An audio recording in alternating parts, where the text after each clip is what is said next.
Hey there, basketball fans. We are here for a live episode of Gotta Get Up, a podcast for New York Liberty fans. It is the WNBA Finals. The New York Liberty get a game in the books, take game 3, and let's just put it this way. The power of the Black Air Force Ones has been exaggerated. That and more coming up on this episode of Gotta Get Up. Hey, women's basketball fans, welcome to Gotta Get Up, a podcast for New York Liberty fans brought to you by Black Rosie Media and hosted by Erica L. Ayala. All right. We are back with Misha Jones and Brian Florentin. And of course, I am Erica L. Ayala, and this is Gotta Get Up, a podcast for New York Liberty fans. We have a series now, folks. 2-1, the Las Vegas Aces lead the series. The last game, game 3, it was all New York Liberty. Now, Brian, you know I like to show the little lead tracker here, and this lead tracker is all Seafoam. Okay, it is all Seafoam. The New York Liberty just came and did some things that they wasn't doing before. And so here's real quick before we get into Misha, your thoughts. But come on, look at this lead tracker right here. Look at what we're talking about. We're talking about again at 87-73 when rebounds were pretty close. The assist category we talk about a lot. So you see the team stats, 28 team assists to 13 for the Aces. The block party, ooh, fam, the block party, big deal. Second chance points, the Aces still cleaning up there, but fast break points, 12-2. Misha, let's start with you. You were watching on the broadcast, and sometimes I feel like when you watch a game in person versus on TV, you pick up on different things. So let's hear what we saw from the TV viewing audience. So first and foremost, just excitement factor was much higher in this game. I think that goes, without saying, but I wanted to say it because this is what I was hoping for. This is what everyone was hoping for when, it came down to these two teams. But honestly, New York just looked like they had their backs against the wall. They were in desperado mode. And it was, anything goes. If it works, it works. If it doesn't, we keep scrapping, we keep fighting, we keep hustling. But there was no quit. And frankly, I don't think there was a lot of moments where it felt like the Liberty were losing their grip or slipping because they played such a great game on the offensive end and specifically on the defensive end. They cut off a lot of what the Aces were trying to do. They crowded A'ja Wilson's space, made her work the way that we saw Breanna Stewart have to work in game 1 and game 2. I really think, the roles were entirely reversed there. And the Liberty, of course, they got some boost from their bench, which I cannot wait to get to. I cannot wait to talk about just the impact that having depth can have in a situation like the finals, because you need people to step up in big moments, and New York got that from their bench. Yeah, for sure. I was just taking a look at these stats here again. And, you talked about A'ja Wilson. A'ja Wilson played about 34 minutes, almost 35 minutes, was 4 of 16 from the floor. That's a 25%. You don't really see that. 8 of 10 on the free throws, though. So 80% there. Again, that's 16 points, 11 boards, though. Yeah. So that's pretty solid. We saw that Plum Dog, I feel like it was kind of a quiet 29, just kind of based on how we've seen the Aces play in games 1 and 2. But she was pretty steady. Again, 29 points played all 40 minutes. Yeah. For the New York Liberty, we saw Courtney Vandersloot get 12 points. So I think that's still under her clip where she can play. But a big 27 and 8 from Jonquel Jones, and 20 points, 11 rebounds, 4 assists, and 2 block shots for Breanna Stewart. Brian, you were in the building along with me. What were some of the things that stood out to you? One of the big things that we sort of clocked was that Sandy switched the defensive matchups up.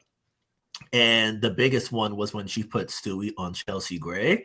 We asked her about it today in practice, and she mentioned that being able to switch was a lot easier because Stewie can do so much on defense. And she highlighted their defense and their pick and roll coverage as being pretty poor in games 1 and 2. And this was a matchup they hadn't tried all season. The first time they broke it out was here in a do or die game. So it worked out beautifully. Like being able to have someone like Stu who can switch onto everything, really give Gray that length. That's really that proved to be bothersome, because usually with Gray, when she gets to a spot in the mid range and rises up, it's over. But Stewie was able to contest everything out, force her higher up into the court, make her second guess. And then when JJ was switched onto her as well too, there was one great play in particular where Gray had JJ 101, and then she tried to drive, but JJ sort of like stopped her tracks and made her force it back out. So just having a big like JJ who can move her feet and is so agile and quick on her feet in that way really threw a wrench into everything. And the sort of domino effect of that, of Stewie on Gray, was that it put Lainey on Jackie Young, and Lainey was able to really bother her and play a tough physical game with Jackie. Because in the first 2 games, the Liberty tried so many different things, but it wasn't working. They'd go under. Jackie rises up with confidence, 3 points. You try to trap. Jackie's a good playmaker. She gets that ball moving. Wide open threes in the corner for Kia Stokes and friends. Trouble that way. Every single time the Liberty tried something in games 1 and 2, it was difficult. And then now you have a defender like Lainey who's on Jackie. She could stay home and focus in on her without having to sort of get you guys in rotation. So that was a huge aspect of what they did. And I think also what helped too is that they started getting downhill a lot more. Sandy, in after game, I think it was on Friday last week, I asked her about like setting screens, and she was just really going. She gave like a really great sort of walkthrough of like how to set the proper screen, when to do it. If someone's going really low, what do you do? If the defender's coming up really high, what do you do? So it really gave, like, you really saw them get better in sync when it comes to the offense, when it comes to setting screens and getting downhill. I thought that just being able to constantly get downhill, really bring the defense in, find those open 3-point shooters, or when all else fails, get it to JJ in the post, let her work, and she's able to do that. So it was a really balanced attack. And one more thing before we move on to the next part, I like that Sabrina was on ball a lot more, and it was a bit of a change from games 1 and 2, and she really paid it forward with 11 assists, only 1 turnover.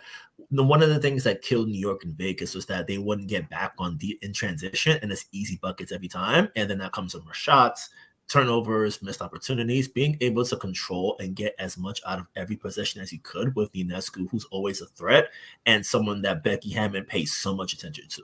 Even in post game, she was like, "Hey, I'll let JJ shoot 4 threes if it means Sabrina doesn't go 10 for 16 from downtown." So she's always gonna be Ionescu, even if her shot isn't like all the way there, she's always going to be at the top of the worry chart for the aces. And with that, and with the unselfishness of being a good passer, comes open opportunities for JJ in the post. Or if she gets downhill, somebody's in the corner, KT's in the corner, she can make those threes. Those opportunities will always present themselves because they have such a respect for what she does from 3, and then that really builds the rest of the boat from there.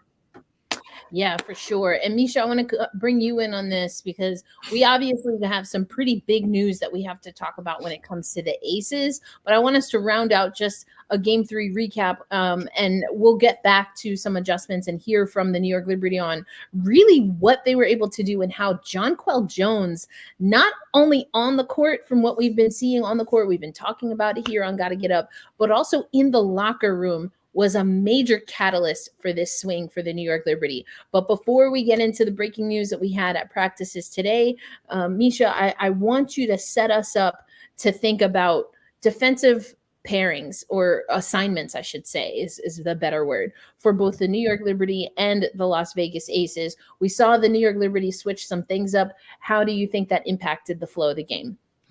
Yeah, so the first thing, staying on Sabrina Ionescu, I think that was extremely important, is they put Sabrina on Kia Stokes, who, as we know, won't be playing in Game 4. But putting her on Kia, of course, okay, Kia's bigger than her. People who, aren't as well versed in this Aces team might say, "Oh my God, why would you do that? She's gonna bully Sabrina Ionescu, bury her under the basket, and dunk on her head." Well, guess what?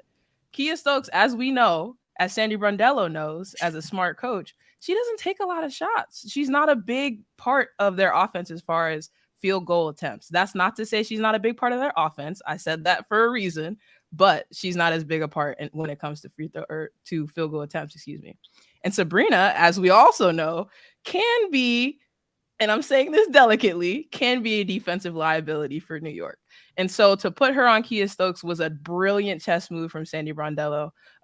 Yes, of course, she found herself in switches at moments and things like that. But on the whole, because New York performed better on the defensive end, it really wasn't that big a deal. And she was able to not be neutralized the way she was in game 2 because she didn't have as much work to do, frankly, on the defensive end. So that was a big change. And then also, as Brian just alluded to, putting Benijah Laney on Jackie Young. She's got that very unique blend. And I think folks really take this for granted with those swing 3 players who can also play the 2 or go wherever you need them to go, frankly. But Benijah Laney has an insane combination of strength, speed, agility, and athleticism that allows her to guard somebody like a Jackie Young. What do we talk about with Jackie Young all season? Wow, she's so fast. Wow, she's so strong. Wow. She's like, what did she say? She eats like the same meal every day. She's probably she's a tank. She's really a tank, and that's really difficult to guard. But Benijah Laney did a fantastic job. This was the B, that's been anchoring this team for most, if not all, of this season, frankly. And then again, Chelsea Gray was defended by Breanna Stewart. Breanna Stewart is long, folks. She's a nightmare for 4s. And now you've got her guarding your point guard. It is Chelsea Gray, the point guard. All right, we know that. But Chelsea's just frankly not as long. She can't see over Breanna Stewart point blank period when she's bringing the ball up the court. And so she's not making those no-look passes. She wasn't dropping those dimes as we'd seen her do in game 1 and game 2. So just brilliant stuff from Sandy Brondello here, making adjustments and figuring out what pressure points to hit. And we talked, Misha, you and I, about that so much in our kind of postmortem, where I feel like you empowered me to have a little bit of a therapy session. I got some things on my chest. I'm here for you. Appreciate that, fam. That's appreciate that, fam. But speaking of defense and defensive assignments and adjustments, Becky Hammon,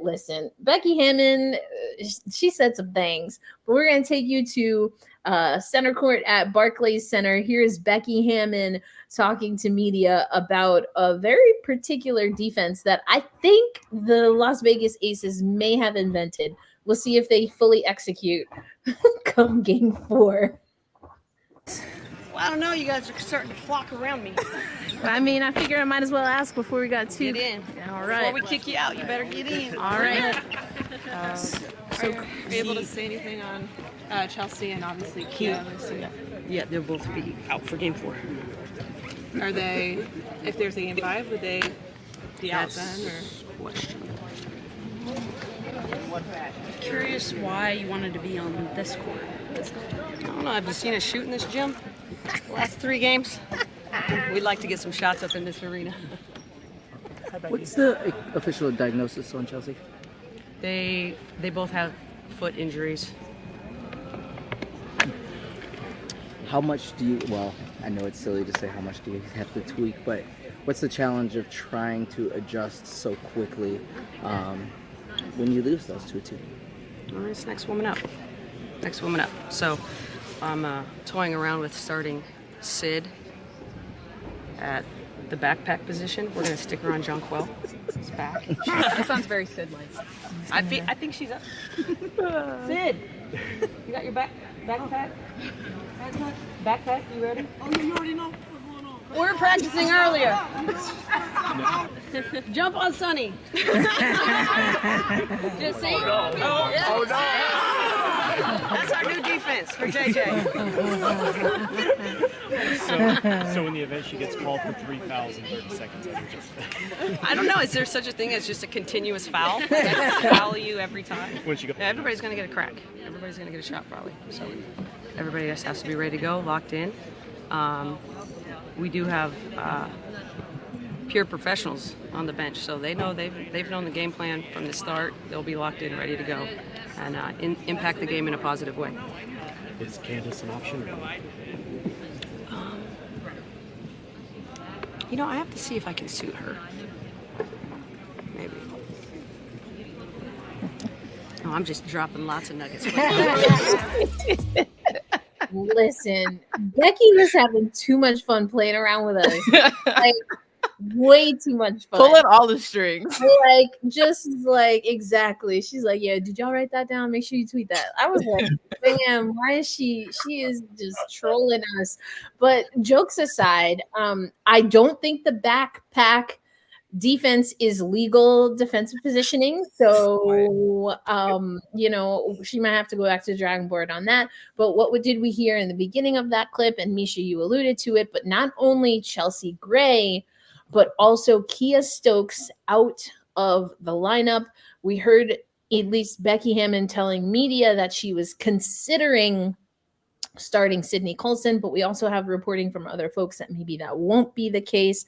Let's start with the obvious. You mentioned it, I believe it was you, Misha, the point guard, right? Talking about the defensive matchup. She had a tough assignment with Brianna Stewart. And I spoke to Chelsea Gray. Check out Black Rosie Media on social media, on X in particular. We have the videos up speaking to Chelsea Gray, speaking to Kia Stokes, and also Kelsey Plum. Woo, she had some things that she said as well. We're not going to get into that, I don't think, on this episode of Gotta Get Up, a podcast for New York Liberty fans, but y'all go check that out. But the point guard, we've talked about it before, talked about a massive X factor for this series is we always go with folks who've been there, done that. And it doesn't get more been there, done that than Chelsea Gray. So to not have her, she was seen not only in a boot, but on one of those little knee scooters, man. Folks who've done Achilles, folks who've done lower legs, you know what that knee scooter is about. That thing is, yeah. Okay, so the knee scooter's out. When you see the point guard with the knee scooter and then Kia Stokes with the crutches, Misha, what's going through your mind? Oof, deep breaths, a little bit of stress, because it felt like, and I'm not the only person who has said this, but the Aces this entire season, it's felt like even when they've hit adversity, they're still operating on this just higher plane of basketball efficiency and production and, the historic season that they've had. But now it just feels like this brings them down to earth. You know what I mean? This takes them down a few notches and says, okay, so what are your guts looking like? And with Chelsea Gray out, I mean, what do they lose? That's your primary ball handler, your game manager, your Becky Hammon 2.0, to say the least.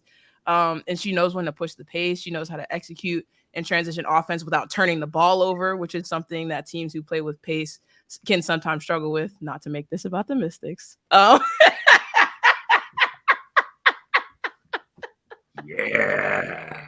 Woo! You know it was coming. You knew I had to sneak one in for the live stream. Come on now. Let's be serious. What is this? Anyway, let me stop being foolish. But that's important. You know what I mean? A team like the Aces, who like to have a lot of possessions and have committed to that style of play, it's important to not turn the ball over in transition. And Chelsea Gray is one of those pieces that makes sure, okay, if we don't have anything, we get into our primary offense, or we find, new avenues, new seams, new cuts, whatever. You're missing a player here who can also go get you a bucket, straight up, point blank, period. We've seen Chelsea Gray in a finals situation. Okay, do that exact thing. She's terrifying when she's got the ball in her hands, and that mid-range half spin fadeaway that looks like it's never gonna make it, and it always makes it. You be putting on your backpack. Yeah. She loves that little yes. But she can go get you a bucket, and that's important. I know the Aces have a lot of different offensive weapons who are capable of doing that, but when your point guard can do that, when you don't have to make another pass, when you don't have to screen to get anybody open, it's a big asset, and they're losing that as well. And Kelsey Plum herself said Chelsea is the X and O's leader. And so when they get out there and they get disorganized, even for professionals, folks, sometimes you're not on the same page, and you need a connector who can get everybody back on the same page in those free throw huddles or short dead ball situations. And then last for me, she's crunch time. She's clutch. She's got that in her veins. And there's a sort of unspoken, intangible thing that comes with that kind of championship experience, knowing that you can put the team on your back. And the Aces, that's a lot. That's a lot to make up for. Yes, you have an excellent roster who's going to come out and give it their all in game 4. But man, Chelsea Gray, that's a tough piece to lose. It really is. Yeah, and let's hear from Chelsea Gray regarding the injury, because I know we talked about it a little bit offline, and I know that there were a lot of people I didn't even see it live. I didn't even see Chelsea Gray leave the game. It was with about, I want to say, maybe 4 minutes left in the fourth quarter in the game. But let's hear Chelsea. I was able to talk to her earlier today, and this is what. So we saw you come out of the game in the fourth quarter in Game 3. What did you kind of feel, and kind of what's the update there? Just pain in the left foot, and that's kind of what it is, waiting to hear more. And was it like a contact injury, or did No. you? Okay. So it sounds like definitely out for Game 4, and you're waiting to hear beyond that. Yep. So knowing that you're not going to be able to hit the court tomorrow, what are some ways that you're still able to impact to what happens for the Aces? My voice and my IQ has always been my strength, my strongest weapon, and so that'll continue to be the case from the sideline.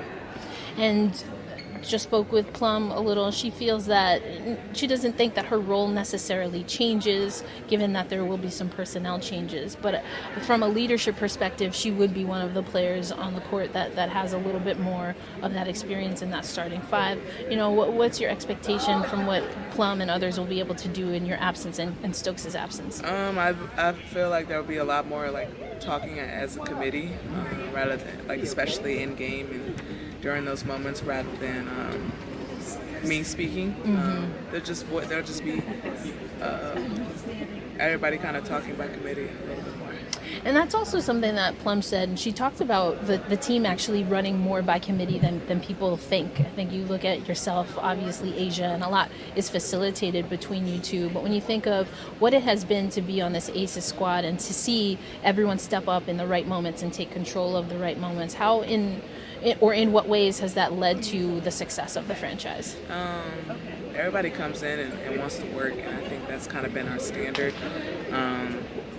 And there's a lot of fluidity around like how we play offensively, how we play defensively, and so it's never been any one person's job on either end, and that's going to be even more highlighted for this Game 4.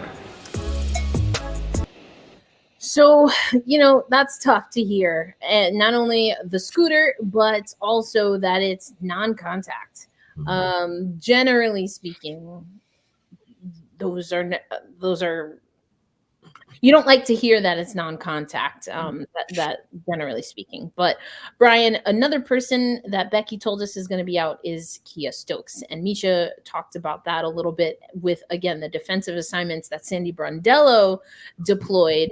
And listen, some of y'all know that was the one thing that I've always said about Stokes. I think she's great on the defensive boards, but if that child would just use them shoulders on offense, get them feet in the paint, but that is not going to be an option, Brian, for the Aces. What are your thoughts on what that takes away potentially from Las Vegas? And are there ways that you think the New York Liberty will try to make her absence work in their favor?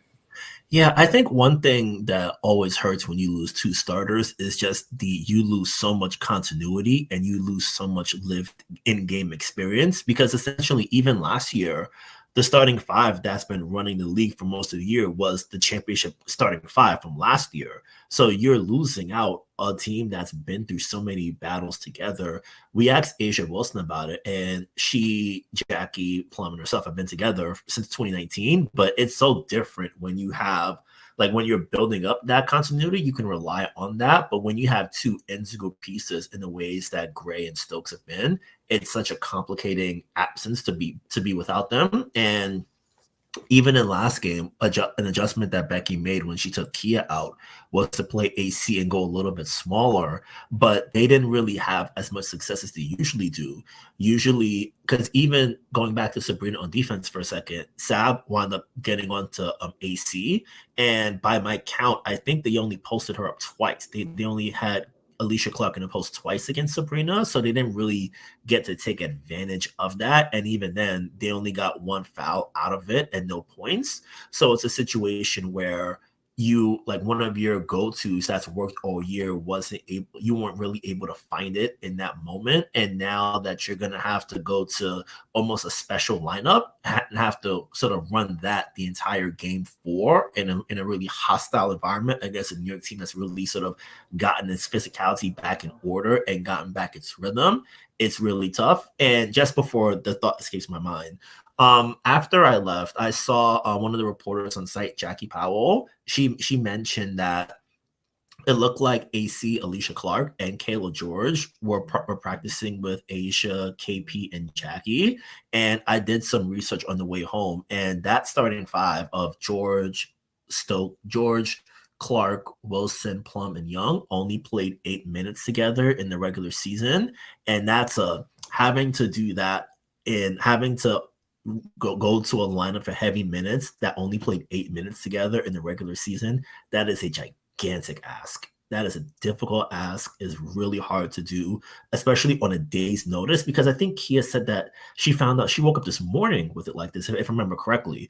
So you don't even you're just caught with it like right now, and you got to figure out on the fly how to get this going, how to bring a championship home in really difficult circumstances with really very little runway to get ready for it. So I would say if there's one thing that I do expect, it's that somebody's playing 40 minutes. I don't know who's playing 40 minutes, but I don't know somebody playing 40 minutes. Well, Plum already did in game 3. Yeah, and you know what that is, Brian? That's an excellent stat. We love research. We love research. We love research. Oh, you knew I was going to shout you out. You know I was going to say it. We love research. Come on, y'all. These things just don't appear out of thin air. Brian went and researched that. But yeah, absolutely. The learning curve. You know, Erica, you talked about New York, I think in our game 1 preview, having a crazy quick learning curve. Yes. Coming into this series. It feels like that's turned on its head now, right? You see, listen, we've been podcasting for too long together because now we all just like, yes, that's exactly where I wanted to go. You know, my microwave, easy bake oven, New York Liberty score. The easy bake. Yep, that's what it was. I love that. Listen, we've been talking about, Sandy Brondello has talked about, Brian, you and I started this entire podcast this season talking about how these two teams are built different. They're just built different. And, you know, there was a few reporters, we were talking after practice today about how, you know, the Becky Hammon and the Aces have been getting a little indignant about, you know, being like, well, some super teams were just, you know, we're just made out of thin air. And I'm like, okay, fam, first of all, hold on, wait a minute. Because here's the thing, what's tea is that Becky Hammon, she had her super team delivered on a silver platter. And until recently, according to reports, she got that with the biggest paycheck we ever seen for a head coach in the WNBA. Okay, you know, no tea, no shade. I love me some Becky Hammon, but also like, what are you talking about, fam? I don't know if I could get all the way live with that, but we're going to save that for maybe overtime or something, because there's so much we got to talk about. Yeah. Including, of course, we have to talk about the news about the Aces, but this is still a podcast for New York Liberty fans first and foremost. I think that it could be very easy to take this news and run away with a lot of different narratives. Mm-hmm. But at the end of the day, the New York Liberty are down 2-1. And once again, and for however long this series lasts, they must win to win a championship, period. Obviously, if we get to game 5, that's on both sides of the court. You got to win to win. You got to win the game to win the championship. But that's the rest of the way for New York Liberty. That's the hole that they put themselves in. But that learning curve, this is where maybe that comes into play. And Brian, you and I have also talked about Sandy Brondello saying, is there an advantage to upside? This is not a fully formed New York Liberty squad. And if y'all stick with us on overtime, I have some interviews from the New York Liberty that we're going to upload before tomorrow's game. But Courtney Vandersloot talking about the importance of trusting the process, not just for the sake of a championship, but to trust the process to show that you trust your teammates. But Nigel Laney weighed in on that. And certainly Jonquel Jones weighed in on that. What we have been hearing from New York Liberty camp is that one of the main differences, at least as far as communication for the New York Liberty, is that Jonquel Jones has been in the situation where her team was down 2-1, lost the championship on their home court. She don't have to look too many days to the past to remember that. And Jonquel told us today that she's not always the person who is going to speak, especially if something has already been said. It's been said. They don't need me to repeat it. But what she could offer was a very specific insight. What Courtney Vandersloot said is that she was very vulnerable, she was very honest, and she was very real. I've been here before. I know what this feels like, and I ain't fitting to feel it again. So how can we come together? And the changes that we saw from the New York Liberty, I think they can be categorized in a few ways. One is the obvious.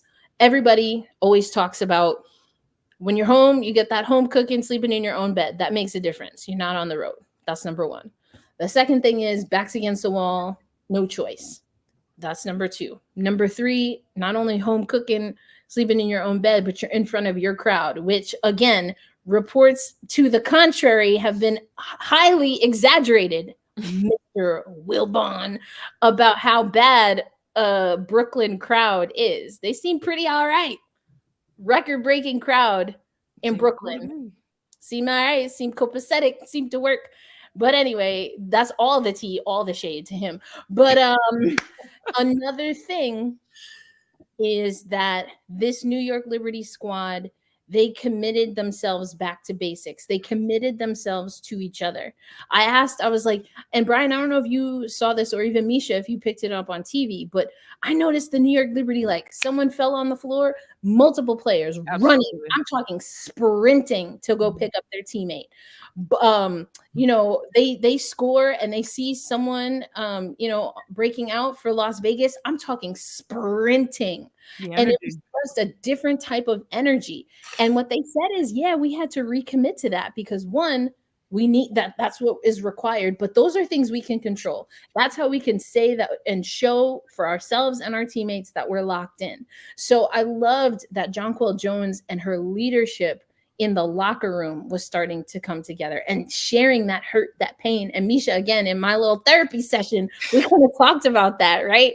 We talked about that on our postmortem after game 2, that's what it takes. You got to commit yourself to knowing that if you leave this court, you won't leave without giving it your all. Now, you might leave with a loss. That's how the world works, you know? But if you leave with a loss and you know that you didn't give your all, that's a whole nother level. So I'm gonna go to Brian first and then to you, Misha. Brian, outside of everything that we just talked about for the Las Vegas Aces, which will inevitably impact the New York Liberty, do you think we saw enough from the New York Liberty that they can replicate or maybe get back to their basics and give themselves a fighting chance in game 4? I think so. I felt that even though they missed a lot of open threes, they still got them. Like they got downhill. They were able to get the Aces defense in rotation and got open shots for good shooters. I think if those opportunities present themselves again, you'll live with that. And then this time around, you'll trust that it goes in. Because like the thing about great 3-point shooting teams is that all it takes is one. Like you see one go in, and then it's like a faucet just sort of like opens up. Like I think now that they saw those threes go in, you have home court, you have a gym you're comfortable and used to. That's gonna happen. That's gonna pick itself up. And then as you continue that process of really setting good screens, getting the defense in rotation, getting them on the move, getting them second guessing, those opportunities are gonna present themselves. And I think also another thing that Sandy has been talking about is that she mentioned a couple days ago that it's no more time for like emotions. It's just like do it. Like you get out there, you execute, you do what you do. Like you go out there, you give your best effort, and then we'll go from there. Because she said, I think she missed it today. It's not even so much about like schemes at this point, because everyone knows what everyone's doing. It's just, can you execute? Can you keep yourself dialed in? Can you stay committed and locked into what you're doing? And I think after they got smoked in game 2, it's a situation where Sandy's not a yeller, and she's like, I yelled at him. I'm like, hey man, she was like, this is not us. This is not acceptable. This is not New York basketball. We let everyone down. It was awful. Like I was at an event last week and we were talking to some folks who had a watch party, and it was like, oh, they felt it there too. So it's like everyone who was associated with the Liberty is like, hey man, that can never happen again. Like the way game 2 went now, like, nah, we gotta, if we lose, we lose. But if we go down fighting, we can live with that, like you guys were saying. So I think that's gonna be a big thing, just making sure that that intensity and effort is there. And I think also just but before Misha hops in, I'm just thinking back, just popped into my head about Sabrina's defense in particular.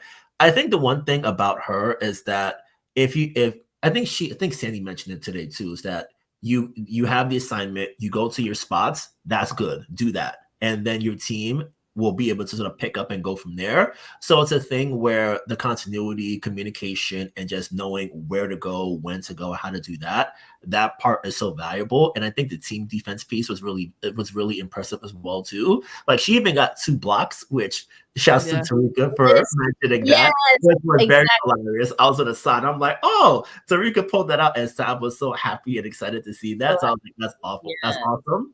Let me see if I can find the clip because it's actually hilarious. Yeah. It's actually hilarious. Who was hella late. Yeah, well, just having that mindset of wanting to be better on both ends of the floor and understanding if we're able to. I want to see her face when she gets asked the question. Let me see if I can find it. If we can't, I can reenact it. Reenactment starting, commencing. She's how we're playing game 4. How might that continuing to tighten up things that we got to improve on? You know, we've been, we spoke about getting defensive stops, and we're used to seeing you get 11 assists, but 2 blocks today, Sam. Okay. Thank you. Okay. Talk about how it feels to, you know, to manifest and then actually go out and be defensively impactful when they're not giving you opportunities to score the ball. Yeah, well, just having that mindset of wanting to be better on both ends of the floor and understanding if we're able to get stops defensively, we can run. And I don't want to be a liability on defense. I want to go out there, and I know that if I'm able to have intensity, block shots, get rebounds, guard, 1 through 4 tonight, it's going to help our team. And so whatever that takes is what I'm going to do. And, I'm not just a scorer. And I think that's the beauty of what I've always been able to tell myself is I'm just committed to winning and whatever that takes, and just riding that roller coaster of learning as I'm going, it being my 3rd year of playing and first time in this position, and I'm excited to have gone through a little bit of struggle in those first 2 games to understand what it takes to win in the finals. I mean, I love that for so many different reasons. First of all, that look, thank you. Okay. She's like, yeah, I'm cute or whatever. I mean, listen, it's a start, Sam. It's a start. Let's not, This is the Sam we want to see. That was cute, girl. That was cute. That was cute. More of that. It was cute. And Auntie wants more defense. Mm-hmm. So I'm glad, but I heard her take accountability. Yeah. I heard her keep it funky, and that's what we need. And we talked about it earlier on the show. We saw the team, aka the coaching staff, make adjustments to give her an opportunity to be effective and to not be a liability to the greater cause. So I love that. I loved that. It was a great question. And I'm glad that you brought that up, Brian, so we could have that little clip in there. That's up on Overtime. Got to get up Overtime. Y'all have already seen that. And we have the video and audio for y'all on Patreon. But I think we're going to need to see more of that. And Misha, you asked me a question. Is the plan still to hand the keys over to Sabrina Ionescu? And ultimately I said yes, and we need to see how this team, but particularly how Sabrina is going to change her intensity and be able to impact the game. If the things that she's used to doing or the things that everyone expects she's going to do are not available. And I think getting those blocks was a part of that. But as promised, we want to head over to you. Same question that we just asked Brian. Again, putting aside things that are happening in Aces camp, which will definitely impact the Liberty. And by this time, they know what has been said. The Liberty's practice before the Aces. But if they put all of that just away, put it on the shelf, have we seen enough either in the last 3 games or even throughout the season for the Liberty to now get back-to-back wins against a very strong opponent with in a high pressure situation? So on the other side of this, it's a little bit more up in the air because, like Brian said, this lineup has only seen 8 minutes together for the Aces. 8 minutes out of, gosh, I can't do math on the spot, but that's a lot of minutes in a basketball season, and they only got 8 of them for the Las Vegas Aces. So that is a huge question mark. That's a huge concern for me. It's a red flag. It's not a yellow, it's a red flag. And the other reason why is because New York led, and we know I love the assist. The assist is probably my favorite play in basketball. All right. It's my favorite stats, my favorite thing to watch. All right. Dime droppers, the Nike dime droppers were my first basketball shoe I ever had back in the day for a reason. Okay. And in the last game, the Liberty led the assist battle 28-13. That's with a healthy Chelsea Gray. She did not get injured until 4 minutes to go in the fourth quarter. So that is extremely important to me. To me, New York disrupted their offense to the point that even with the point guard on the floor, all they could get was 13 assists. Okay. And simultaneously, the Liberty figured out their connectivity in a way that we have not seen in the finals in game 3. Again, with Chelsea Gray on the floor and with Kia Stokes on the floor defensively. So to me, we just talked about the learning curve. That's a big learning curve to me. Who is going to be that person that's going to get the ball moving, that's going to get it unstuck when things end up a little bit too one-on-one for Becky Hammon and crew. And then the next thing for me is I'm also kind of excited because I haven't seen Kayla George and Elena Coates and Kirsten Bell get significant minutes in the ways that I kind of have wanted to. And Sydney Colson, excuse me. No tea, no shade. Gosh, we love some Sid Colson, all right? We're not even throwing tea or throwing shade. But we haven't seen them get significant minutes yet. So again, that's a question mark for me. But I'm optimistic, at least from the post position, because Kayla George and Elena Coates, you know what they have that they can use? A lot of fouls. A lot of fouls. And that's not to say they needs to be intentionally fouling Brianna Stewart and Jonquel Jones or anybody who makes their way into the paint. That to me is just saying you can be physical. And we've seen the Liberty match their physicality and up their physicality in this series. And so that gives you an opportunity to continue to counter that. And then Kirsten Bell has great size too. I think folks don't realize that at the guard spot. She's long. She's athletic. She's long. And that's everything you want in a sub against a team like Liberty who has size. I mean, and here's the thing: we've talked about fouls before, and you talking about that these are players that have fouls. That being said, it is officially official now that Candace Parker, Kia Stokes, and Chelsea Gray are out. Right, so you don't lose any minutes with Candace Parker. We kind of figured that did not play. Right. Chelsea Gray played 34 minutes, 16 seconds. Kia Stokes played 18:32 in game 3. So you have now Kirsten Bell played less than 3 minutes. Elena Coates played less than 2 minutes. Actually, Elena, Kayla, and Sydney, they have them at exactly the same amount, 131. So all of them have played less than 2 minutes, and they are trying to make up, 34, 44, 50 some odd, almost 60 minutes. I mean, obviously it's only a 40-minute game, but you feel me. Like they're trying to make up those minutes. That seems like a high bar. And that goes back to that stat that Brian raised. Not impossible, but it goes back to, like you said, the tide's changing. Does Becky Hammon and her coaching staff, do they have what Sandy Brondello has had to implement over time, which is to learn on the fly? Now, that being said, what I will say is that if you look at the bench, the years of service are different. The years of service are different. And Sydney Colson reminded folks that she ain't new, she true. She not new to this. She's true to this. And that if anything, that can be something where you don't need to necessarily get them up to speed. Whereas who do we have on the bench for the New York Liberty? We're talking Niara Sabali, Jocelyn Willoughby. Those two in particular, exactly, young, inexperienced in a finals. This is the first time. And they don't have reserved WNBA minutes to lean on. So I think it's going to be interesting. But we have a question in the chat. Thank you so much here. Look at this. Okay, you already know we talk about keys, but here it is. What's the key to the Liberty win tomorrow night? Let's start with you, Brian. What do you think? What are some of the keys to a Liberty victory?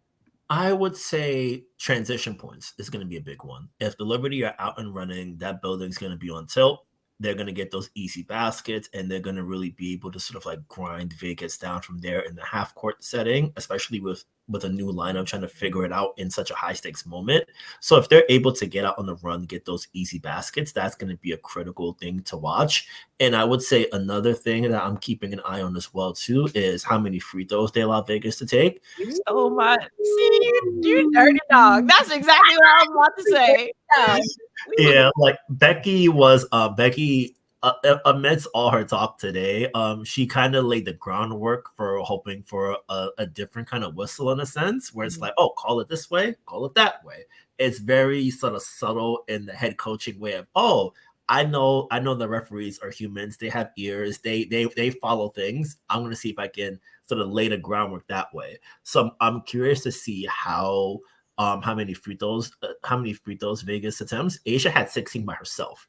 And luckily, even with those 16 free throws, I think JJ only had one foul, which is a blessing for the Liberty in that regard. So those free throw attempts are going to be critical. And on the other side, New York didn't get that many. So it might be a situation where, especially if George and Elena Coates are playing big minutes, those fouls are going to come, and then those are going to be free throws for Jonquel Jones, which creates a whole nother set of problems for Vegas to deal with. So that's going to be something I keep a close eye on.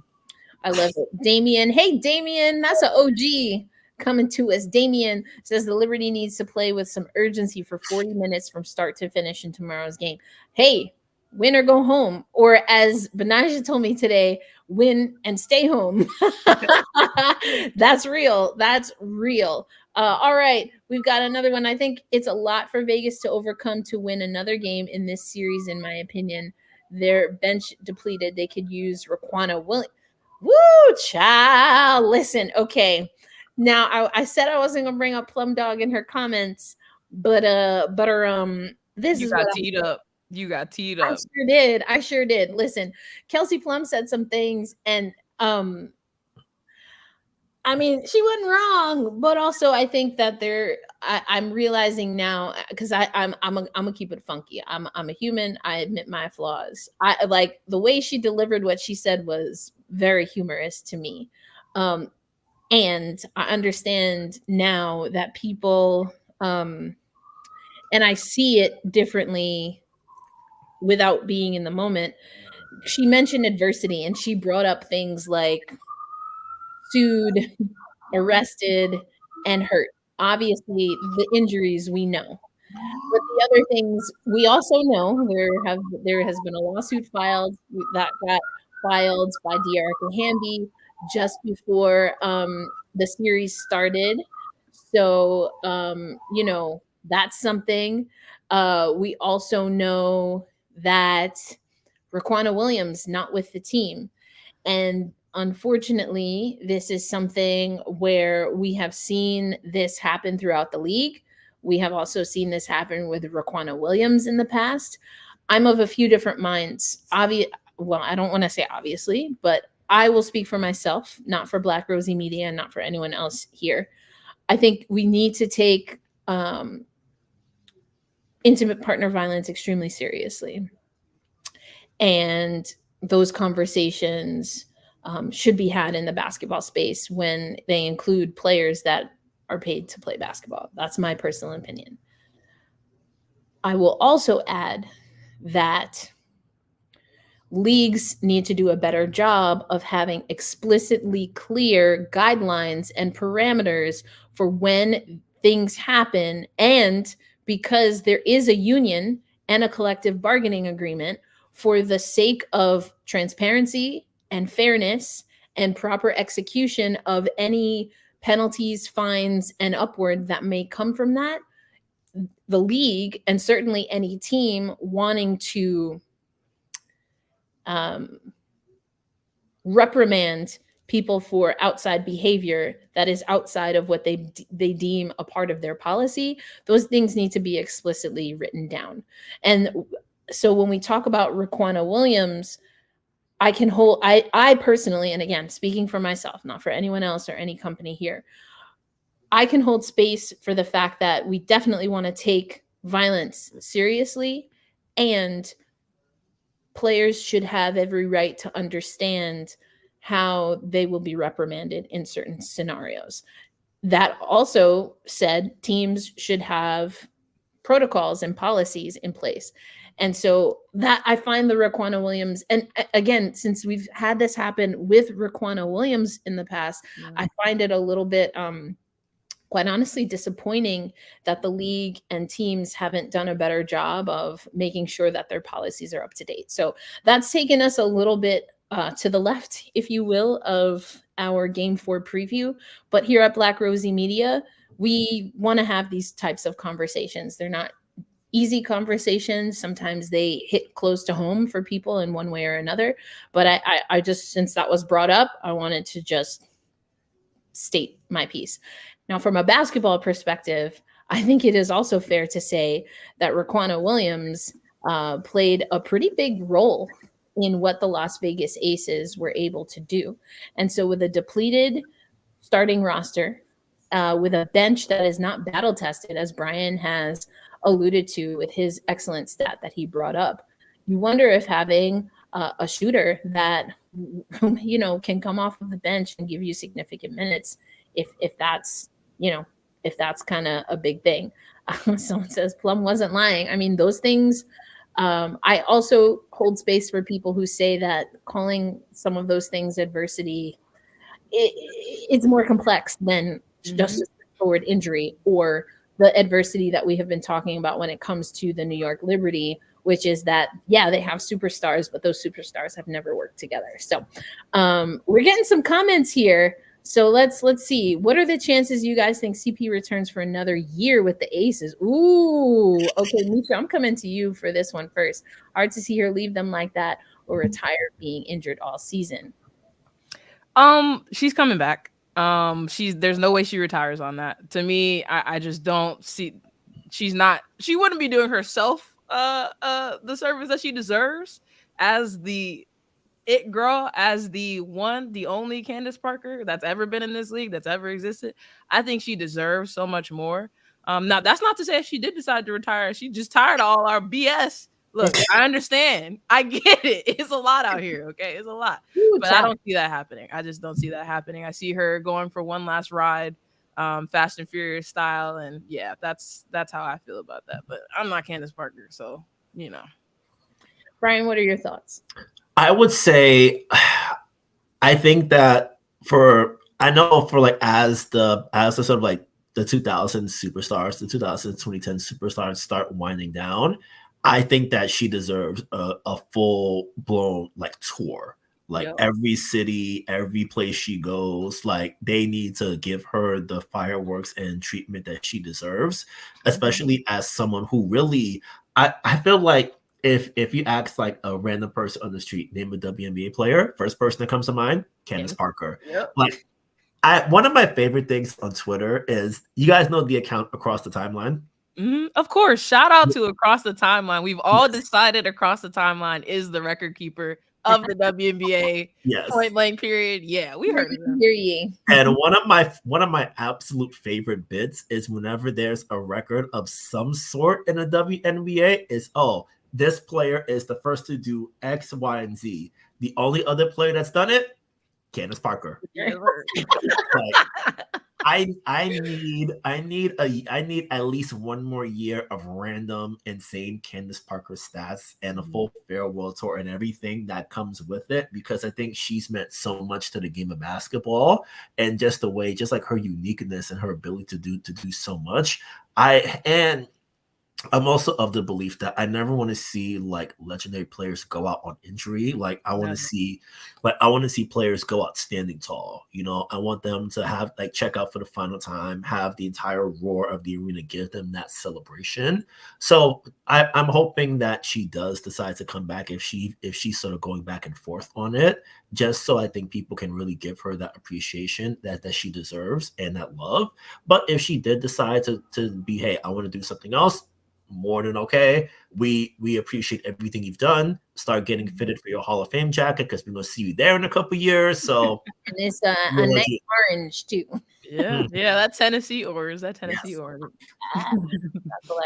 I hope the Aces don't get into foul trouble. Shaking my head. Listen, we haven't seen anyone foul out in this series. We've seen some players get upwards of 4. I don't know if we've had anyone get 5 fouls, but I mean, listen, I think it's going to be a tighter game. I think this has the potential to be, well, I say that, but then we always get a lopsided game. I know, right? It's going to be close. They lose by 20. Yeah. Right. It's never been a truly close final score. And again, we looked at the game flow chart, and one really close even in game 3.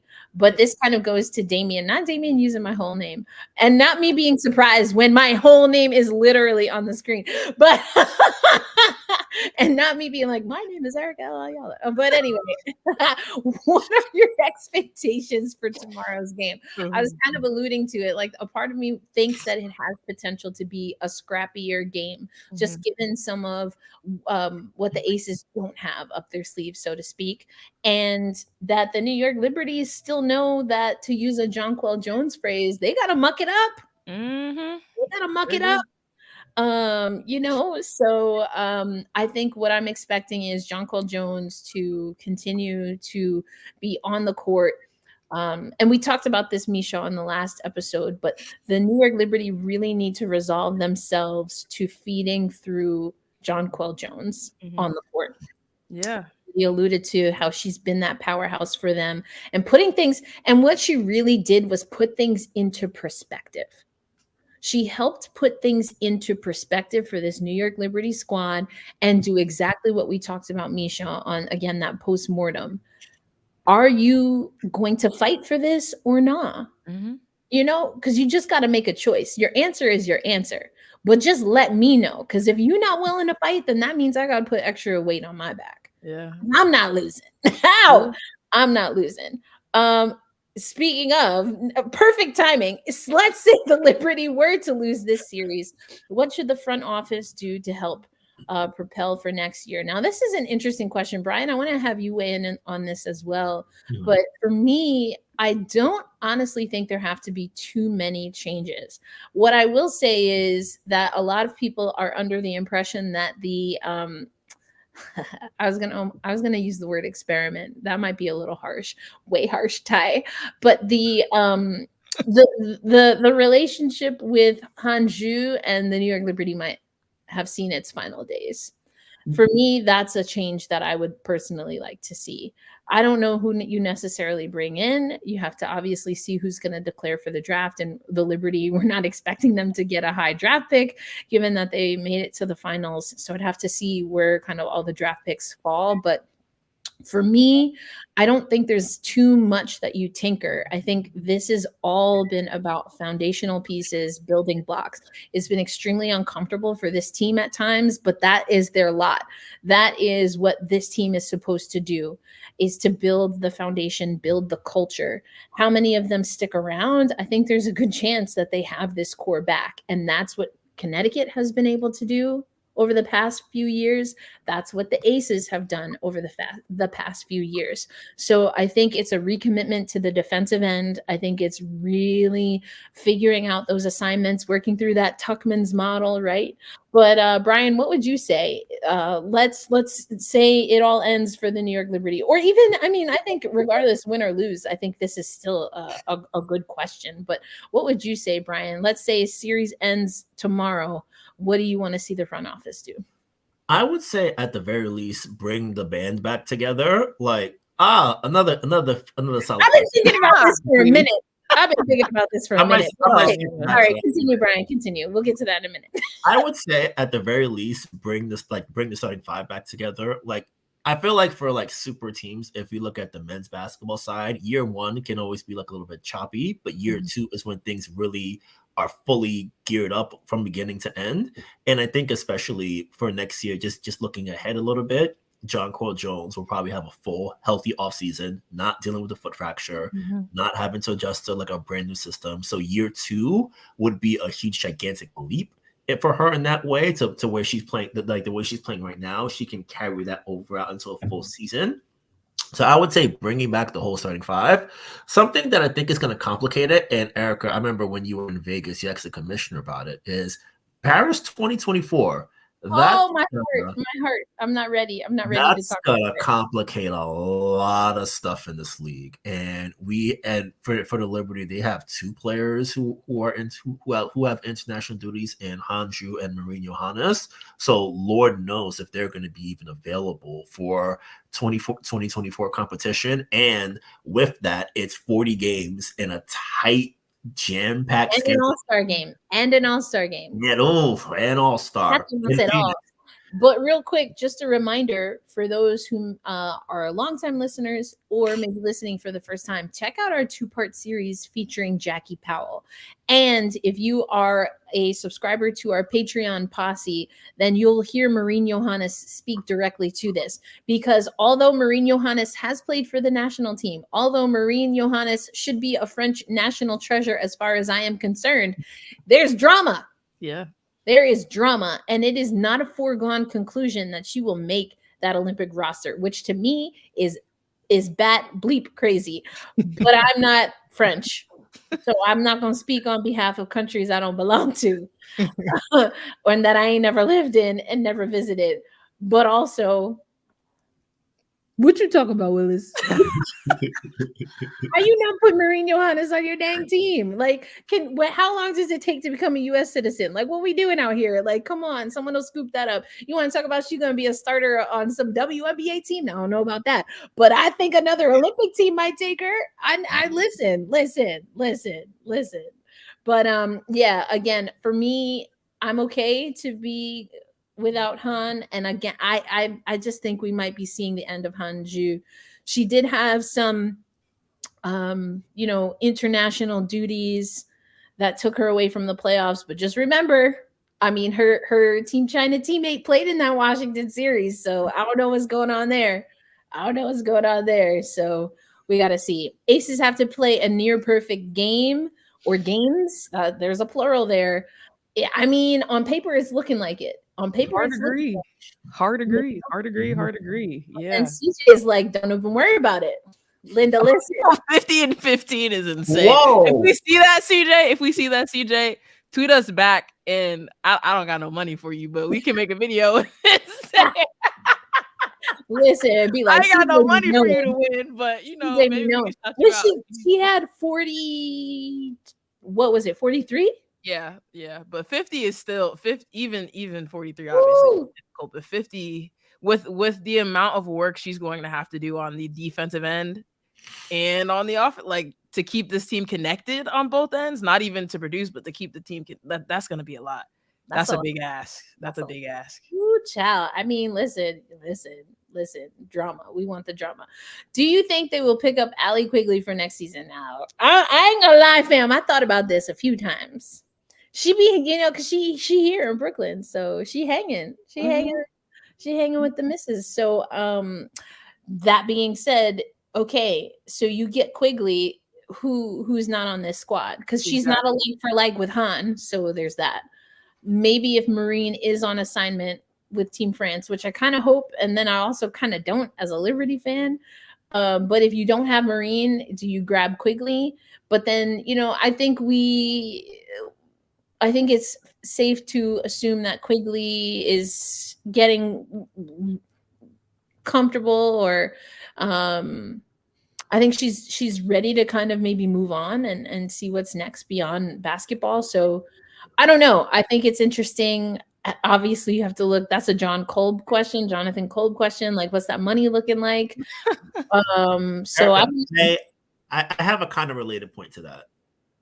So it's like I just personally I got back to work yesterday after being off for a week, and when I was off work, I'm like, hey, I like not being at work. This is fun. I should do this more often. So it's like you're not at work for a year. It's like, do you want to go back to work? Really? Like, I'm so comfortable. I get to go out on a jog. I get to hang out with my dog. I get to see my wife at work. I get to see her have fun at work. I get to chill out. I get to take pictures with Alicia Keys. I get to see little Tim. Like the important things. Like the important things. There are so many fun things you can do when you're not at work. And it's like, do I really want to like log into my system and pop and punch in again? Do I really have to do that? Oh, she ain't got to do a dang thing. She ain't got to do a dang thing. I'm just saying, I thought about it. I have definitely thought about it since Sloot came. I was like, when Vanderquigs win. That's my favorite couple of Vanderquigs. Come on, Vanderquigs win. I feel like I just want a Liberty jersey that says Vanderquigs just for it. And wouldn't it be sweet? I mean, well, I don't know what Sloot's plans are for her future, so let me not even. I tweeted today I don't want to be a speculating Spencer, so I won't. That's a great one. I like that. Ooh, okay. It's gender neutral, right? It's beautiful. Speculating Spencer. Speculating Spencer. Okay, we're gonna get to that because I have some thoughts. But okay, Damien, I see. All right, you want me to get to this question? See now, Damien, you trying to get me in my feelings. You trying to get me in my feelings. In your opinion, what will it take for the Liberty to get over the hump in the final? I've seen heartbreaking moments, and I'm tired of it. So, what are your thoughts? Dang, fam, I feel this. And again, my postmortem, I was like, listen, Linda, listen. We didn't know we was gonna be here. Listen, I'm gonna need y'all to play like New Yorkers. That's number one. Point the first. Play like you are the honorary New Yorkers that you are. That was my line from last game. What is it gonna take? Listen, the fact is that it's not always in your control. You just have to play your game and play the best version of your game. They're going up against the Aces squad, which is a historically like just sound machine. They are stacked. Yes. And I think there was a comment, Christopher, I think maybe some of your stuff got cut off, but I think we can all fill in the blank. And you know what? Yeah. If the Liberty win game 4, there's going to be a lot of conversation. If Liberty go on to win game 5, there's going to be a lot of conversation. But you know what? That's sports, baby. I don't know what to tell you. That's sports. That's sports. And we heard, Brian, I know you were in that scrum. We heard Sabrini Ionescu talk about the potential injury to Chelsea Gray and her not being there. She was like, first and foremost, like, we're athletes. We never want to see someone else go out like that. So that's what we're thinking about. As far as the rest of it, Sandy and everyone else has said, we're just going to focus on us. And if I had to bet, the Liberty are planning to have everybody on that Aces roster until they got word, which we just did about, I guess, maybe now 40 minutes ago. You game plan to the full roster because you never know. You never know. So to answer your question, Damien, I think Jonathan Kolb has done just about everything he can do from a GM perspective to get over the hump. I think Clara Wu and Joe Tsai have done just about everything that they can, including taking on the league with charter flights to do what they can do to get over the hump. The New York Liberty players, we've seen the adversity that the ups and downs. We were talking, I think, Misha, on the last episode about the roller coaster, the in-season roller coaster that has been this New York Liberty squad. So I think all signs point to them being at least going in the right direction. But if you're asking me what it's going to take for them to definitively get a championship, we don't know. And so I guess I could have just shortened all of that and said, oh no, they got to get 2 wins. We got to get 2 wins, baby. That's it. They got to get 2 wins, right? Yeah. That's what it's going to take to, at least right now in the immediate, that's what it's going to take, Damien. They got to get 2 more wins. And today, Benijah, she was asked to, like, if she, because she's excited, you know, she was very comfortable in practice, the most comfortable I've seen her in a few weeks.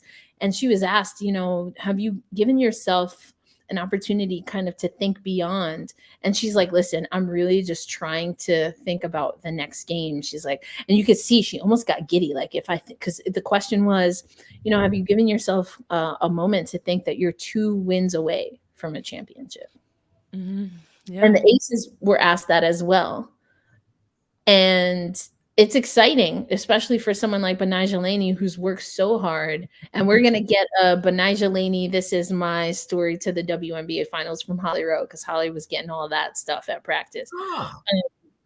Yeah, but I mean, it's hard. It's hard to get here. I wish I had a better answer for you, Damien. I don't have my little crystal ball. I'm not burning no sage today. So, you know, all the auntie vibes can do right now is tell you that they got to win 2 games. But if you're asking me if they have what it takes, my answer is yes. My answer is absolutely yes. And Brian, you know this, but when you walk down to the subway, it took me forever to realize what them letters were spelling, but because they don't have no kind of space and it's all cursive. I like the rose gold. But what does it read? Right above the marquee in the subway. You come out of Barclays and it says, "We belong here." Mm-hmm. And now to see that the New York Liberty playoffs marquee is right beyond that, the "We belong here." Yep. I mean, that's all I got for you, Damien. That's all I got. And then Daryl says, get into foul trouble. That probably too would help. I'm not gonna lie. If the Aces get into foul trouble, that could help a little. But also think the Liberty need a physical, athletic point guard. You see, now Sloot gives you that. She's been, and you know, someone made a point. I can't remember who it was, so I apologize to this person. But something that honestly I had not remembered and that I want to hold space for is that it is very difficult to have a loved one who is not in good health. And Courtney Vandersloot is experiencing that right now. I do not want to speak for Courtney Vandersloot. I just want us to hold space for that. It is extremely difficult to go through that. It is extremely difficult to hold on to the emotions of going through a finals. So you have a very personal thing, the height of a professional career, and these two things are clashing. I personally can hold it in my heart that this could be difficult for anyone who's going through that on multiple facets. And so I do think that we have a physical point guard. I have been asking for a point guard like Courtney Vandersloot for the New York Liberty. The only thing that worries me slightly about Courtney Vandersloot is, similarly to Allie Quigley, I don't know how much longer she wants to play. Like Brian alluded to, you get a little taste of that retirement. You know, you don't got to spend 3 hours, because at a certain point, when your recovery or when your PT time is more time than you spend on the court with your team, that weighs on you. The recovery, that's what athletes talk about all the time, is that they will not ever get tired, maybe except for Kobe Bryant, who apparently loved coming back from injury. He like ate that stuff up, but you know, he was different. So it's really tough to come back from those things. It's really tough. Sylvia Fowles talked about this a lot during her retirement year. She's just so ready to not have to get her body ramped up to play. So, and I don't know where Courtney is with that, but that's just something. Oh, okay. Wait a minute now. Now this right here. Listen, I think Skylar Diggins-Smith is probably going to be the hottest free agent on the market. I am dying to see where Skylar Diggins-Smith goes. Do I think it's the New York Liberty? All I'll say is this. She had a lot of great things to say about Sandy Brondello and how she loves Sandy Brondello and how Sandy Brondello treats her players. And she coming off a place where it sounds like she don't like how players were treated. So I don't know about that. But yeah, we've been on here for a minute, fam. So let's go round the horn. We'll start with you, Misha. You know how we do. We do a little predictions. We'll do it for both teams. Let's start with Vegas for you, Misha. Vegas wins game 4 if, and then same thing for New York Liberty. Vegas wins game 4 if they can disrupt defensively first. defense comes first. And for me, that means you got to force New York into some turnovers, man. That's to me, that's going to be a key, because I think this game is set up. We talked a lot about connectivity and how much New York still has and how much the Aces are going to have to, make up for in a very short amount of time. I think New York is going to try to get out and run. I think they're going to try to get out and run, like Brian alluded to, and get some transition points. But if Vegas can disrupt that, then that's beautiful. That makes it more of a muck it up kind of game, like we've talked about. And then rebounding the ball. If Vegas can win the rebounding battle, my margin is always more than 5 on your opponent. I'm going to stick with 5+. All right, +5 on the boards. Then they have a fighting chance. But folks, looks good for the Liberty. That's all I'm going to say about that. All right, your turn, Brian. Why don't you start with the New York Liberty? I think the Liberty win if they make at least 12 3-pointers. Like when their 3-point game is flowing, that opens up the entire interior for them, and that creates so much more room, because it means Vegas can't help off anybody. They have to really go into one-on-one defense, especially with how JJ's playing, and you have two centers who are brand new to the setting, getting thrown in at the absolute last moment. If they make at least 12 3-pointers, that's going to open up a world of hurt for Vegas. And I think Vegas wins if Asia gets at least 35. Like whatever Asia's career high in field goal attempts is, she going to need to take more. If it's double it. Yep. If your career high is like 25, I hope your shoulders are nice and strong, because you going to need to take 50 shots tonight, man. Like, do like them shoulder exercises before the game. Make sure your arms are nice and ready, because hey, your mid-range form is beautiful. We gonna need to see it all game. Do some abs and back exercises, because you're gonna be carrying, girl. Hey man, Sydney Colson jumped on Sydney's back. She gonna have to jump on Asia back too, because Asia gotta carry. She gotta carry the whole state of Nevada tomorrow night. Ooh, child, everybody. Okay, I like those. I'm not even gonna mess with them. I think y'all crushed it. So let's go around the horn again. I have said Aces in 4. I don't know why that was on my heart, even as a New York Liberty fan. That kind of hurt me that it came out my mouth, but I've been sticking with it because that's what I said. I've also said, though, that I am a notorious mush. If you're from New York, you probably know what that means. But like, I say things and then the opposite things happen. So I don't know. But here's the question. I've said Aces in 4. Do you think we get a game 5, Misha? Yes or no? Yes. Brian, yes or no? Yes. Who's the WNBA champion at the end of it all, Brian? New York. Misha. Vegas. Oh, Vegas. I got Vegas. I got them taking a game to figure it out with the new personnel. And then, I mean, obviously, we can't tell the future. We don't know what's going to happen with Chelsea or with Kia. We know Candace probably not going to suit up. I'm going to be real with y'all. She's not finna suit up. Okay, let's stop doing that. But if they have a game to work out these new kinks with the personnel they have, I think Vegas can do it. I still think they can do it. So sorry, folks. I know this is a Liberty podcast for Liberty fans, but rag on me if they lose. Listen, all I'm gonna say, I really don't know. Like, I'm trying to say something, nothing's coming up. Again, I don't have my sage, I don't have my tea leaves, I can't read nothing, and the auntie vibe is not vibing. I got no spidey senses tingling, so I don't know. I'm just gonna stick with what I said, but I'm not banking on it, because I really think that, and I said this on, again, our post-mortem, but the New York Liberty win game 4, they taking it. I'm saying it. They taking it. Like, the Aces got to get it done in New York. And this would be, because the New York media did not let the Aces forget that they have yet to, make it happen in Brooklyn. Mm-hmm. So, but what we do know is that New York has won at Michelob Ultra Arena. I'm just saying. But I don't know. At this point, Chelsea and Kia being out, and we, of course, follow what Damien is saying here, that we hope the best for them. And if we're keeping it 100% funky from a basketball perspective, this is an opportunity for the New York Liberty to play as well as they did in game 3 and keep it moving. Amisha, I see you got something. Drop it. So this comment right here, this is something I've been talking about all day with folks. They wear Asia down, and the Liberty is going to run. And too many bigs. Yes, I think stamina. I talked about stamina in our game 2 preview. Yes. Talked about stamina. Did not know it was going to manifest in this way, and sad that it has.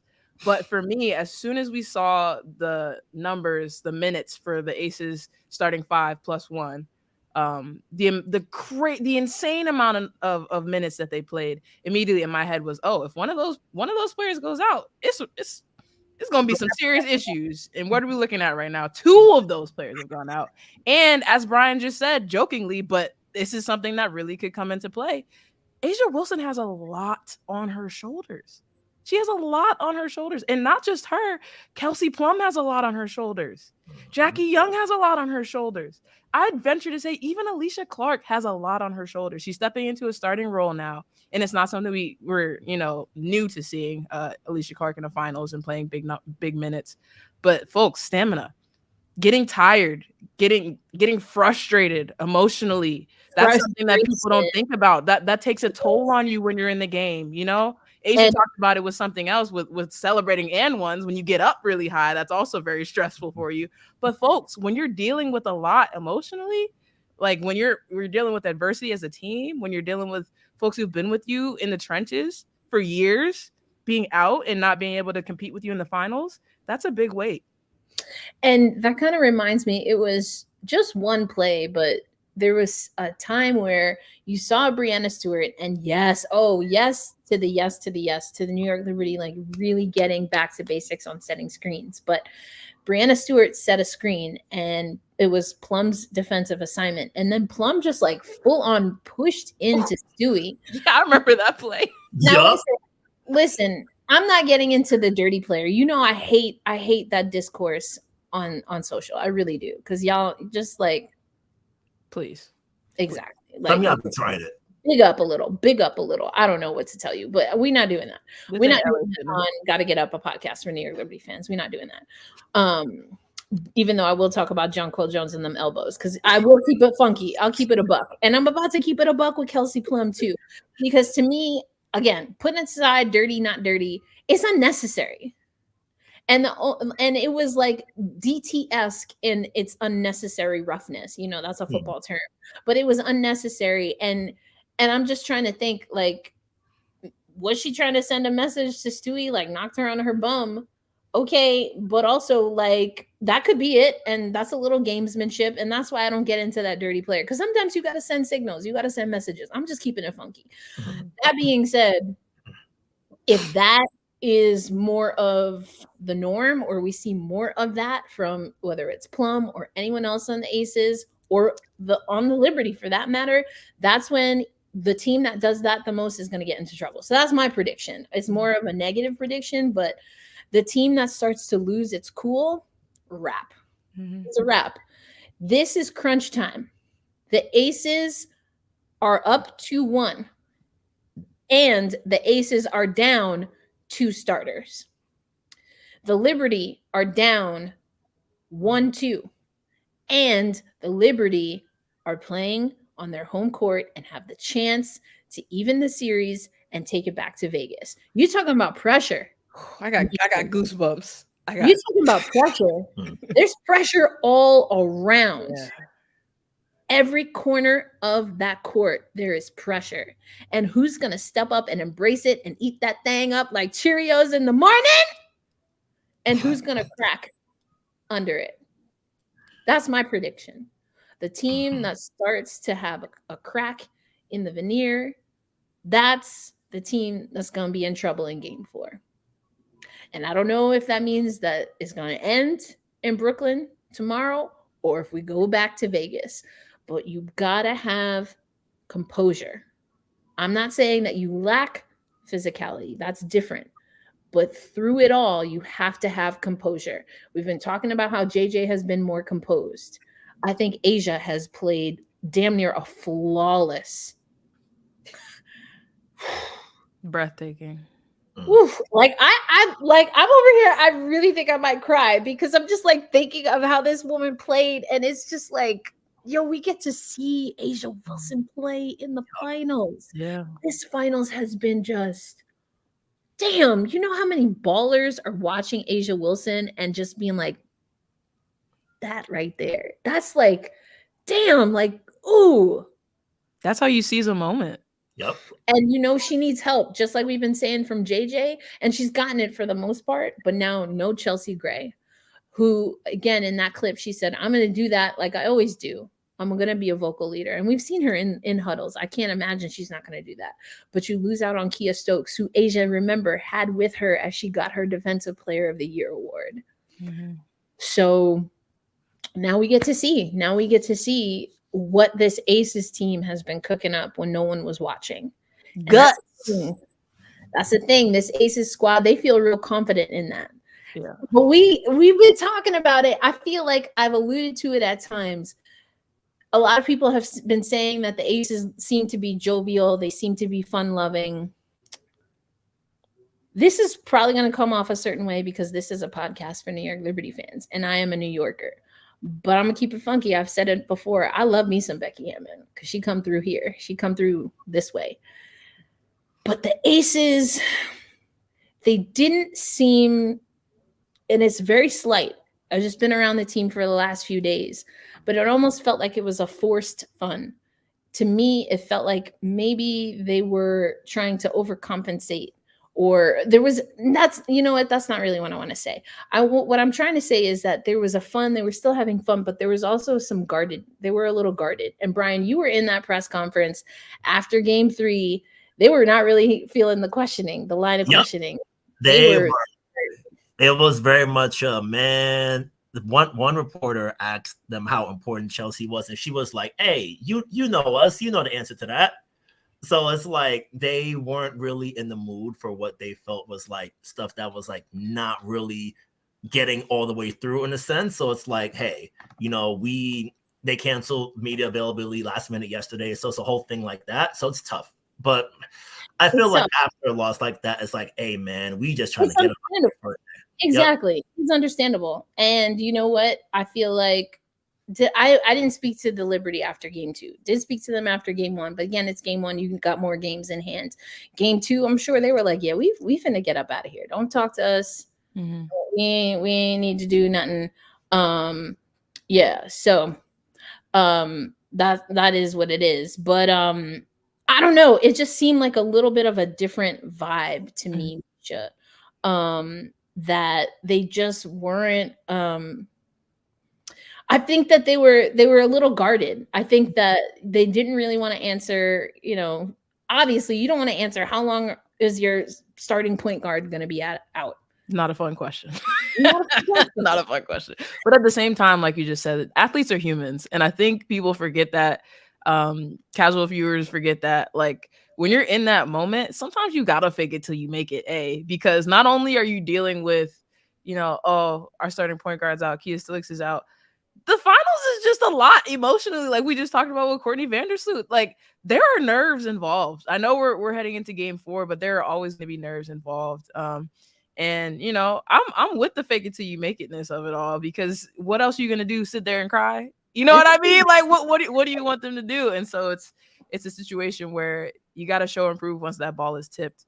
But yeah, I feel for this Aces squad, and I also feel for the Liberty because of what you alluded to a few minutes ago about if they win game 4, if they win the championship, there's going to be a lot of people saying, well, you only won because Chelsea got hurt, because Kia got hurt, this, that, and the third.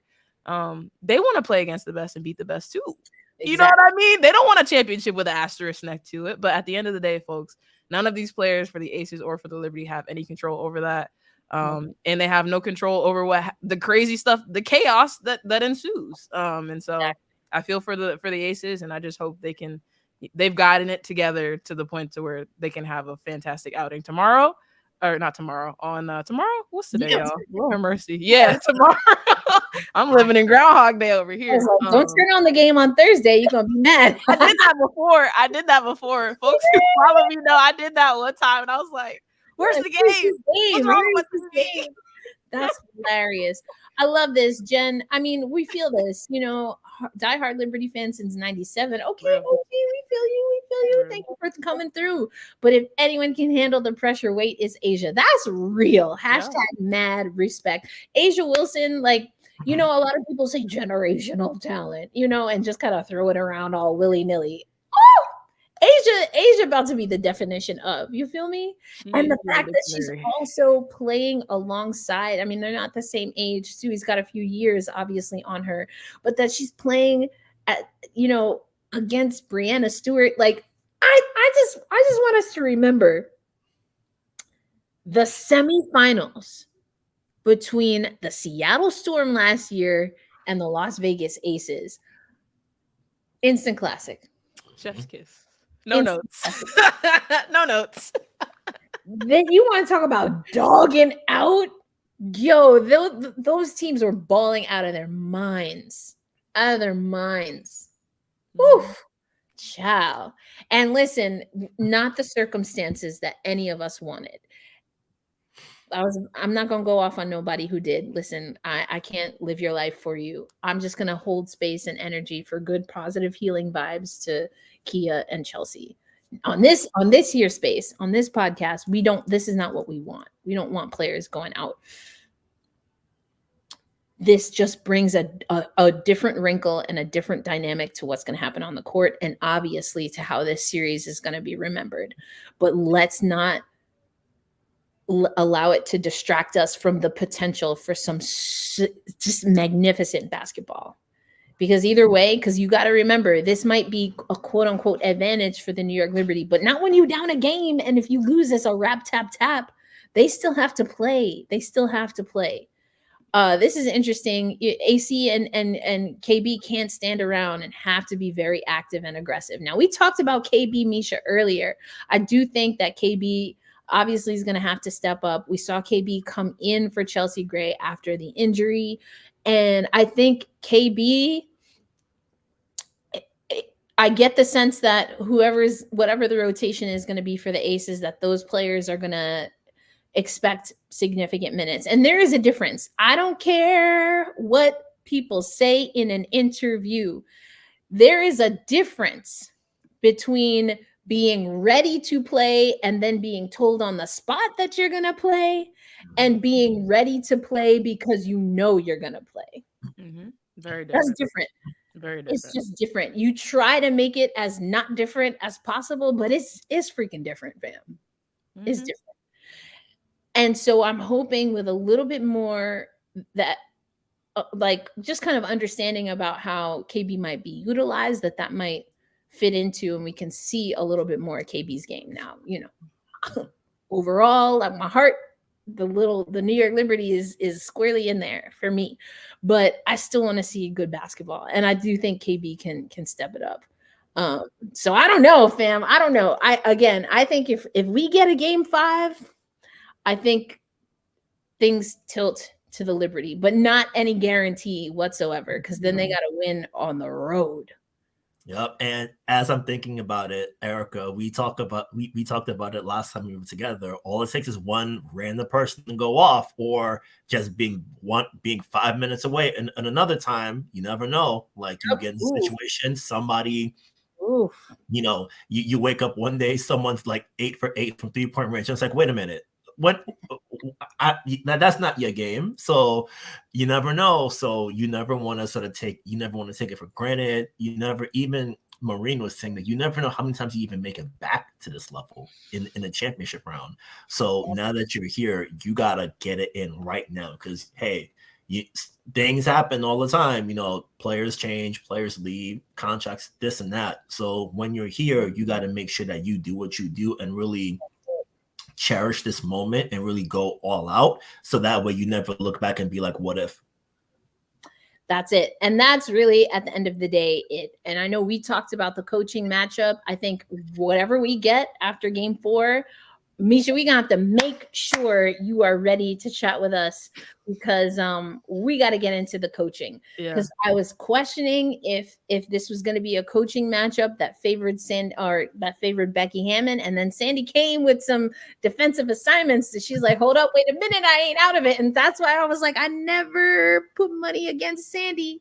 She'd be scaring me, but you can never count Sandy Brondello out. And now we have to see what Becky Hammon is going to do. Yeah. Because she's down 2 starters. But we're going to close out this live stream. Thank y'all so much for joining us. Game 4 tomorrow in Brooklyn. Brian and I are going to be there in the house. Make sure you're checking Black Rosie Media on social media. And we're going to keep up on YouTube. We got a lot of content at today's practices, so we're going to start uploading that. But for Misha Jones and Brian Florentin, I am Erica L. Ayala. This has been Gotta Get Up, a podcast for New York Liberty fans that we hope you can see, although we definitely are going to talk about the New York Liberty. We're here to talk basketball, and that's what we want. We want some good basketball. But thank y'all for joining us so much. Take care, Damien. We appreciate you rolling through. Damien's been an OG since we got this YouTube page started. And hey, let's see what happens, folks. Let's see what happens. Before y'all leave, though, let us know. Are we going to game 4? Or excuse me, are we going to game 5? Or are the Aces going to take care of it in game 4? Drop your final comments in the chat. We want to know what y'all think. But that's going to be the end for us. Peace out, everybody. Bye.